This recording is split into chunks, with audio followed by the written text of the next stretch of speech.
Hi, someone asked me to show building my Halloween decorations. So here is, I don't actually know what to call this. A popper? It's not a monster in a box per se, but this is just basically a thin wooden frame, 1 by 1.5, and some of the cheapest particle board I could buy.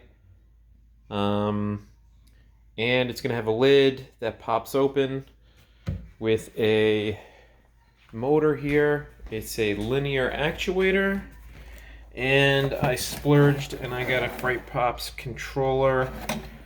I could have done it with an Arduino or a Pi, but I didn't have time to code because I'm 4 kids.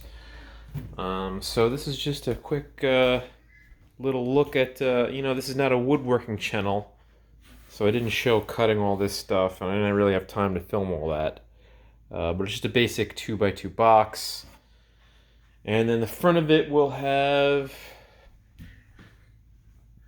this two-way mirror that will go off. It will have a strobe light inside, so that'll constantly be on. So you can kind of get glimpses of what's inside. And it'll be like a skeleton or something with an arm popping out of the top. I'm not really sure.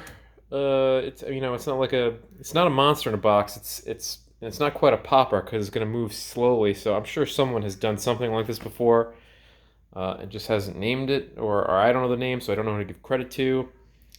Um, but that's what I'm doing. And I like to use wood for my props. A lot of people will use PVC or wire, and uh, the real answer here is to use what you got. Whatever you got left over from some other project. This is left over from some shelving that I was doing in a grow table for my tomato starts. Um, but I just in general prefer working with wood over, say, PVC because it's flat and it doesn't roll, and the fittings get expensive. Um, but if you got, PVC or garden PVC or any, whatever you got, wire, um, the whole purpose of this is so that you don't have to go to Home Depot and spend $1,100 to get something that looks professional. So that's just my take on it, and I will make another video when I get a little farther along.